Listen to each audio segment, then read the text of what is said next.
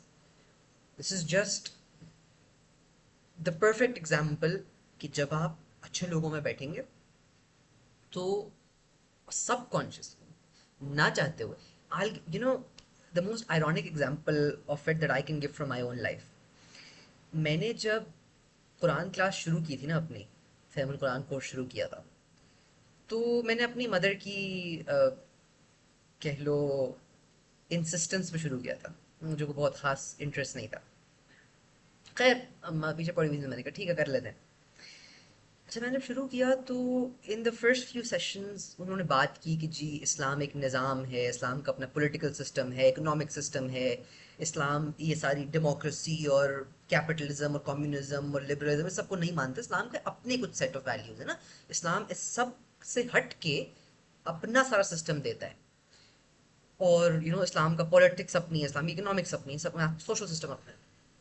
मैं क्या क्या बेवकूफ़ी वाली बातें कर रहा है। इस्लाम इतना भी स्ट्रिक्ट नहीं है, इस्लाम को कोई मसला नहीं है, आप अपनी नमाज रोजा हज ज़कात करो, अपनी मस्जिद की हद तक रखो अपने इस्लाम को, आपको स्टेट के कामों में इस्लाम को डालने की क्या जरूरत है। This was again my thinking back then. चलो सुन लेते हैं क्या कह रहे हैं ये लोग। इनकी आर्ग्यूमेंट्स को सुनते हैं और फिर इन्हीं के पॉइंट्स को रिफ्यूट करते हैं, इन्हीं की किताबों और इन्हीं के कुरान से इन्हीं के पॉइंट्स के रिफ्यूट करते हैं। मैं डिबेटर था, हमेशा से डिबेटर रहा था, तो मेरा कीड़ा वही वाला था कि यार नहीं नहीं बकवास कर रही है, इनको काउंटर करते हैं। खैर बैठ गए, सुनना शुरू किया। 1 महीना 2 महीना, भाई भाई देख हमारा 10 महीने का कोर्स था। Before I was even half way through I was like नहीं यार बात तो सही कर रहे हैं, बात तो सही कि जो जो जो जो ये बातें कर रहे हैं they are very logical arguments. मैं ये बात सोच भी नहीं रहा था जहां से ये इसको पिक करके ले आए। तो इवन दो मेरी इंटेंशन वाज नॉट कि I learn from them and I agree with their world view, मेरी intention was the absolute opposite कि मैं इन्हीं के आर्ग्यूमेंट्स को इनके अगेंस्ट यूज करूंगा। बट उस सोबत में बैठना, वो बातें सुनना, उससे क्या हुआ कि मेरा जहन खुला। मेरी सिर्फ उधर उस क्लास में जाने से, रूटीनली उस क्लास में जाने से I got more regular in my prayer. मैंने रूटीन में कुरान पढ़ना शुरू कर दिया, मैंने म्यूजिक सुनना छोड़ दिया। इस बारे में बहुत कम बात हुई थी कुरान क्लास में, क्योंकि it was a more fundamental level की क्लास ना, उसमें अरबिक ग्रामर थी, तफसीर थी, इस तरह की चीज़ें थी। उसमें हम स्पेसिफिकली नमाज और हज ज़कात की बात नहीं कर रहे थे। बट सिर्फ उस सोहबत में बैठने से, जिसमें लोग सीखने आए हुए हैं, कुरान सीखने आए हुए हैं, वो असरात मेरे ऊपर हुए, इवन दो मेरी इंटेंशन वो नहीं थी। तो दिस इज, और this applies in the opposite side as well. आप उठना बैठना शुरू करें लड़कों के किसी ग्रुप में, कॉलेज के लड़कों के ग्रुप में, आपकी भी जबान से वही लैंग्वेज बहुत आराम से निकलना शुरू हो जाएगी, वही बातें बहुत आराम से आप करना शुरू कर देंगे। मैंने जब कुरान क्लास मेरी ख़त्म हुई और वापस मैं थोड़ी सी अपनी सोशल गैदरिंग लड़कों में शुरू की ना, तो मैंने थोड़ा टाइम तो किया, फिर आई वाज लाइक नहीं यार, ये तो मेरी अपनी वैल्यूज खराब हो रही हैं। मैं अपनी चीजें लूज कर रहा हूँ, मैं मेरी नमाज वो होती जा रही है, कॉम्प्रोमाइज होती जा रही है, चीजें मैंने कम की वो social gatherings. Because no matter how much मैंने पढ़ लिया था, नो मैटर कितना स्ट्रॉन्ग विल्ड मैं था, वो जो एक स्लो मैरिनेशन है ना, उसको आप ओवरकम नहीं कर सकते। That's just part of being human. आप वैल्यूज अब्जॉर्ब करते हैं, आप वो लैंग्वेज अब्जॉर्ब करते हैं, आप वो डिस्कशंस अब्जॉर्ब करते हैं। तो the only way to cut that out is to reduce आपकी bad company and increase good company. तो ये तो बात हो गई about how this actually works. अच्छा, लोग ये पूछते हैं कि भाई हम कैसे कैसे ये गेज करें कि मेरी कंपनी सही है या नहीं। मैं एक फ्रेंड ग्रुप है मेरा, उनमें मेरा उठना बैठना है। अब मैं कैसे ये जज करूं कि whether this company is good और bad for me? What do you guys think, कैसे किया जाएगा?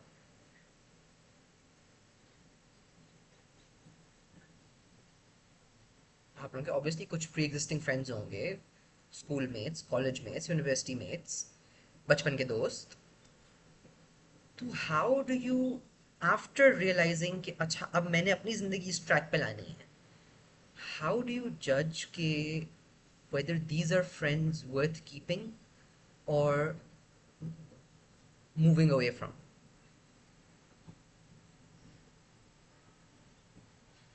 Anyone, any thoughts?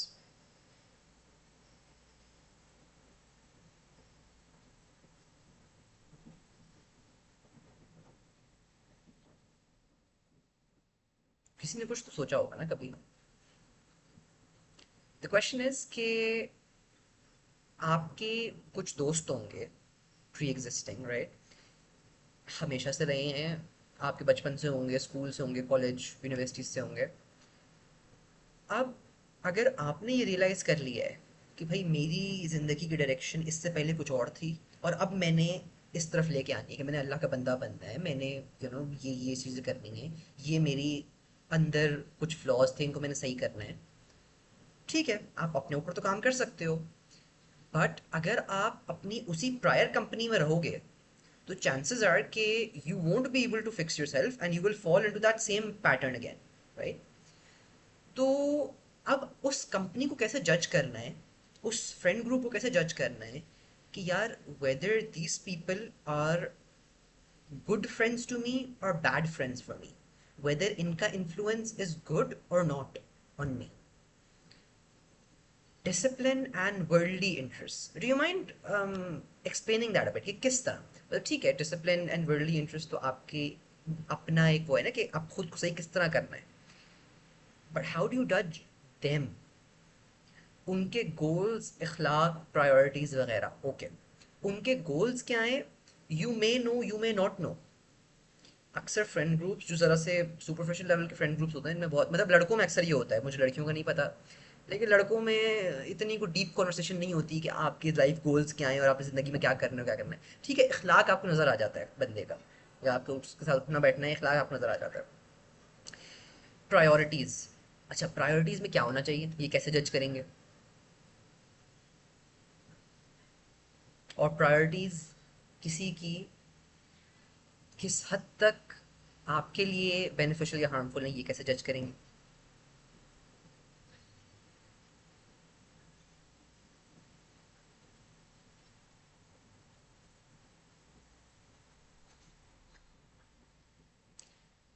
their way of using their native language. Okay, language is a good check, मोर और लेस अखलाक के उसमें ही आ जाता है कि भाई वो बात किस तरह करते हैं, उनकी मतलब महज़ब ज़बान है या गलीज़ ज़बान है। ठीक है, दैट्स वन एस्पेक्ट। बट बहुत सारे लोग बहुत खूबसूरत अल्फाज में बहुत बद तहजीब बातें कर जाते हैं। गॉसिप लोग बहुत बहुत अच्छे अल्फाज में, अल्हम्दुलिल्लाह, लोग बहुत अच्छे अल्फाज में गॉसिप कर जाते हैं। अगर नमाज का टाइम है और वी आर डूइंग समथिंग, तो नमाज को प्रायोरिटी दी या उस काम को, they make you normalize such a big sin, okay, अब this is closer to a good answer. हमारे एक टीचर थे, उन्होंने एक बहुत सिंपल सा बहुत खूबसूरत सा रूल बताया था कि इफ़ यू वांट टू जज whether a friend is gonna help you to be righteous और नॉट, आपने सिर्फ ये देखना है कि आपको उस शख्स को किस चीज़ की दावत देते हुए हया आती है, शर्म आती है, हेजिटेशन फील होती है। क्या नमाज का टाइम हो और आप उठ के नमाज के लिए जा रहे हो तो उसको नमाज के लिए बुलाते हुए आपको शर्म आती है, या आप किसी कॉन्सर्ट पे जा रहे हो और उसको कॉन्सर्ट के लिए बुलाते हुए आपको शर्म आती है? Very simple rule. उसको नेकी की दावत देते हुए आप हेजिटेट करते हो, या उसको गुनाह की दावत देते हुए आप हेजिटेट करते हो कि ये शख्स मेरे बारे में क्या सोचेगा, ये बोलेगा कि यार मौलवी है जी, जाके अपनी नमाज पढ़ो, या बोलेगा नहीं नहीं क्या बात कर रहे हो, ऐसे थोड़ी कॉन्सर्ट थोड़ी जा सकते हैं, कॉन्सर्ट पे जाते हो तुम। ये चेक जो है ना, this is one of the best and one of the simplest checks, ये चेक करने के लिए कि अगला बंदा आपके लिए, आपकी स्पिरिचुअल हेल्थ के लिए बेनिफिशियल है या हार्मफुल है। अगर आपको उसको नेकी की तरफ बुलाते हुए हया आती है, शर्म आती है, तो इसका मतलब they are not gonna be helpful to you in your journey to become better. और अगर गुनाह की तरफ बुलाते हुए शर्म आती है, फिर इसका मतलब they are good friend, they are friend you should keep, they are righteous friend. तो और दोस्तों के बारे में आप अगर वो हदीस पढ़े ना कि दो दोस्त होंगे, वो दुनिया में तो साथ होंगे, आखिरत में उनमें से दो जब जन्नत में होंगे, बल्कि ये तो कुरान में तस्करा आता है ये, तो वो दो एक दूसरे से बात करेंगे, यार हमारा एक वो तीसरा दोस्त भी होता था ना, वो किधर है आजकल? हम कहा जाएगा तुम्हें देखना है उसको, जरा झांक के देखो। तो झांक के देखेंगे तो नीचे वो जहन्नम में जल रहा होगा, और वो एक दूसरे से कहेंगे कि यार शुक्र है हम इससे बच गए, वरना ये तो हमें भी साथ ले डूबता। कि हमें भी ये कहता था कि नहीं नहीं अभी नमाज को तो बाद में पढ़ लेना, क्या फर्क पड़ता है, चलो अभी मगरिब, अभी हम गेम खेल रहे हैं, ईशा पढ़ लेना, ईशा पढ़ लेंगे, साथ पढ़ लेंगे मगरिब ईशा, जमा करके पढ़ लेंगे, अपनी मर्जी से कुछ भी। तो एक a good friend reminds you of Allah. They encourage you to do good things, and they discourage you, they demotivate you from doing bad things. And the exact opposite is a bad friend. वो आपको अल्लाह की याद से दूर करता है, आपको कोई नेकी का काम करते हुए उसके साथ हेजिटेशन फील होती है, और बुराई करने का आपको इंसेंटिव मिलता है। आप उन दोस्तों में बैठ के, अगर आपको अपनी बहुत स्ट्रॉन्ग विल पावर का इस्तेमाल करना पड़ता है गीबत से बचने के लिए, या स्मोकिंग को रिफ्यूज़ करने के लिए, या इस तरह का कोई भी काम करने के लिए, इसका मतलब दे आर नॉट गुड। और अगर आपको बहुत स्ट्रॉन्ग विल पावर का इस्तेमाल करना पड़ता है, अगेन अगर आप खुद अभी इतने मजहबी नहीं हुए, आपको बहुत स्ट्रॉन्ग विल पावर का इस्तेमाल करना पड़ता है उसकी किसी नेक काम की ऑफर को रिजेक्ट करने के लिए, कि आओ नमाज पढ़ लो, तो फिर इसका मतलब वो दोस्त अच्छा और आपको काम करने की ज़रूरत है, राइट? तो that's the test for a righteous friend, that's how you test कि ये बंदा मुझे जन्नत में लेके जाएगा या जहन्नम में लेके जाएगा। अच्छा, फिर एक और बात ये कि वी ऑफ अच्छा most of us who make really deep friendships, ठीक है, one of my personal issues with social relationships इसके मुझसे कैजुअल फ्रेंडशिप्स नहीं होते। When I get into a friendship, I get like really deep. or it becomes like equally hard for me to then leave that friendship or end that friendship or to see it end, right? But we need to realize that not every friendship stays forever. Her friendship आपको जिंदगी के हर दौर से ले जाने के लिए नहीं होते. Some friendships are meant for a short period of time. They are beneficial in that short period of time. Okay? But in the long run, you are two separate people who are gonna grow with two separate values and morals. You may or may not be compatible for the rest of your life, right? You may just grow apart. जरूरी नहीं है कि कोई लड़ाई हो, जरूरी नहीं है कि कोई you know formal breakup हो. You just oftentimes grow apart. It hurts. बुरा लगता है कि यार इतने अच्छे दोस्त थे, कैसे क्या हुआ. But that's a natural part of life. You grow up and that's normal. ठीक है. अक्सर हम उन पुरानी फ्रेंडशिप्स को पे लिंगर करने के लिए, उनको पकड़ के रखने के लिए, to hold on to them, हम अपने आप को चेंज करने की कोशिश कर रहे होते हैं. We are trying to become someone who we are not, right. हम मुझे समझ आ गई है कि मेरी कुछ वैल्यूज ऐसी हैं जो मेरे एक पुराने दोस्त के साथ अलाइन नहीं करती, लेकिन सिर्फ मैं उसकी दोस्ती को रखने के लिए, मेंटेन करने के लिए, अब मैं उन अपनी वैल्यूज को कॉम्प्रोमाइज करूं, अब दैट इज रॉन्ग. तो एक बहुत खूबसूरत मेटाफोर एक दफ़ा एक इंस्टाग्राम रील ने मुझे दिया था. इट वाज कि कुछ लोग जो होते हैं ना, वो चाय की पत्ती की तरह होते हैं. चाय, चीनी के बगैर चाय बन सकती है, इलायची के बगैर चाय बन सकती है, इवन दूध के बगैर चाय बन सकती है, लेकिन चाय पत्ती के बगैर चाय नहीं बन सकती. और चाय पत्ती ही चाय बन जाने के बाद छान के निकाल दी जाती है. तो कुछ लोग चाय पत्ती की तरह होते हैं, वो आपकी ज़िंदगी में आते हैं, कुछ मेजर कॉन्ट्रीब्यूशंस करते हैं, whether that be personality development, आपके morals, आपके ethics, आपके values, आप any sort of that, और फिर वो आपकी ज़िंदगी से निकल जाते हैं. If you try to hold on to them, आप वो चाय पत्ती चाय में रखने की कोशिश करेंगे, तो चाय का मज़ा ख़राब हो जाएगा. You will ruin the tea. तो जो उनका निकलने का टाइम होता है, उनको निकलने देना चाहिए उसमें. Some friends are only for school. Some friends are only for college. Some friends are for life. होते हैं ऐसे फ्रेंड्स भी. अगर आपकी वैल्यूज, आपके morals throughout your life align करते हैं, तो कोई मसला नहीं. Stay friends. Be righteous friends that encourage each other towards growth. लेकिन अगर योर जर्नी स्प्लिट्स, ठीक है, कोई मसला नहीं. End it on a good note. You don't have to hold on to every single friend, because that will pull you in directions that you can't fulfill. मैं कुछ लोगों को जानता हूँ जो are like chronic people pleasers.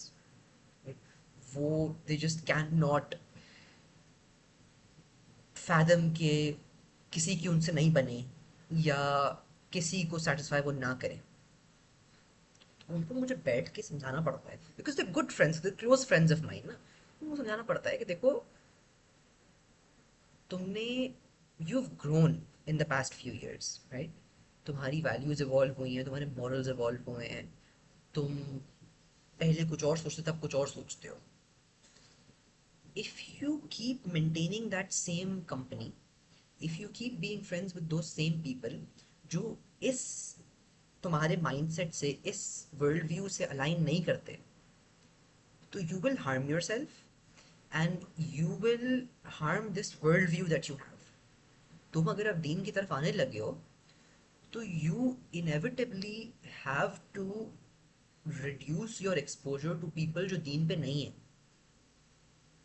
क्योंकि अगर तुम उसी कंपनी में रहोगे, तो वो तुम्हें खींच के वापस ले जाएगी. वी लाइक टू थिंक कि नहीं, हम अपनी कंपनी को सही कर लेंगे, मैं सही हो गया हूँ, मैं बाकी सबको भी सही कर लूँगा. But the vast majority of the time ऐसा नहीं होता. You become influenced by them क्योंकि वो ज्यादा हैं.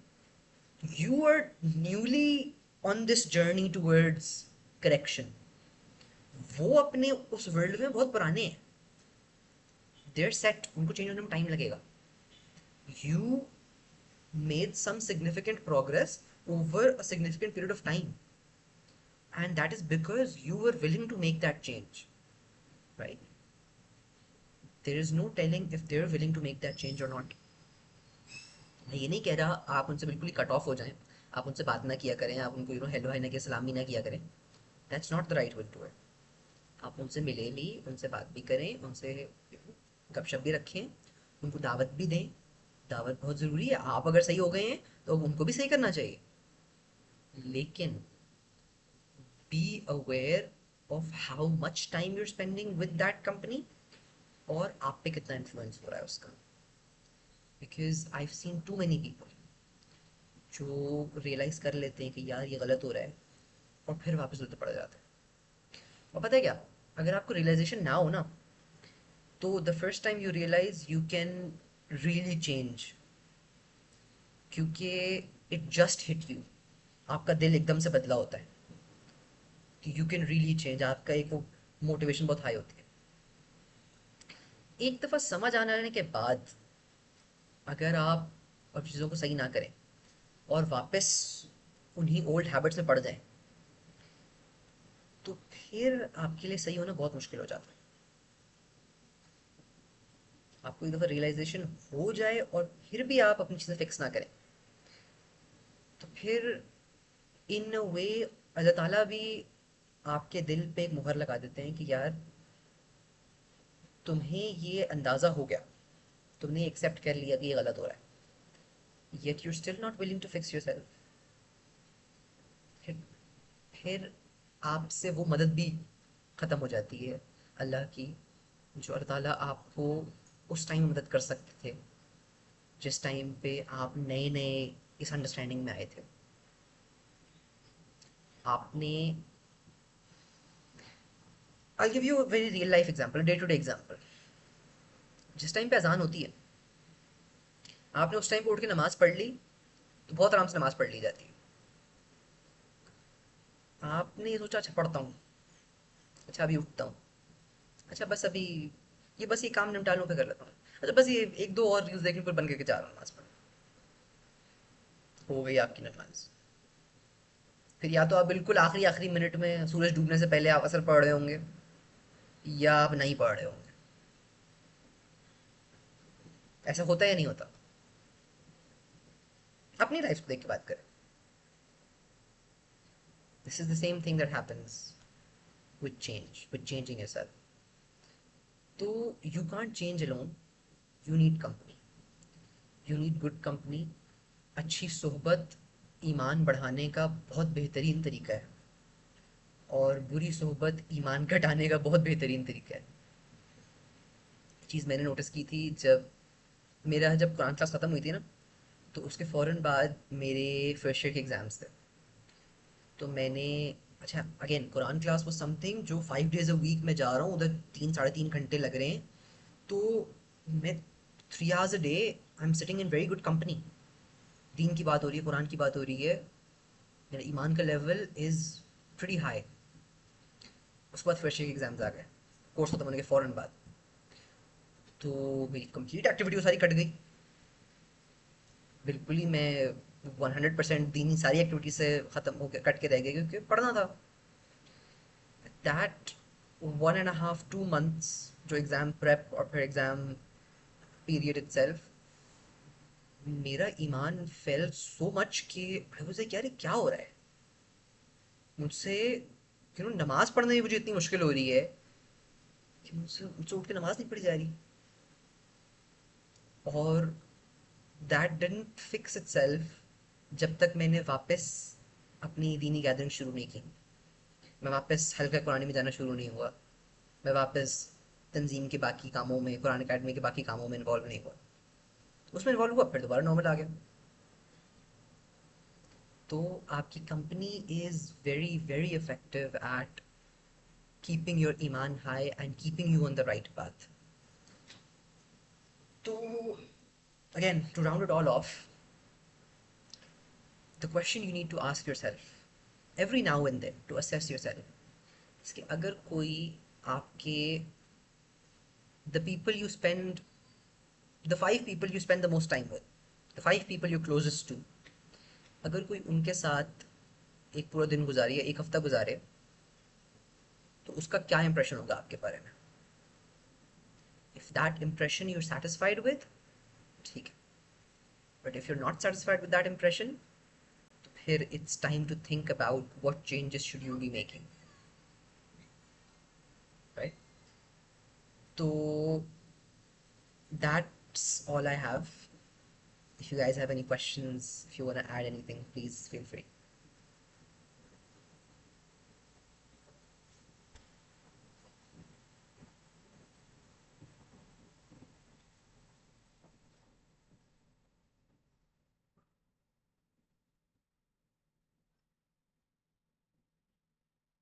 Anything.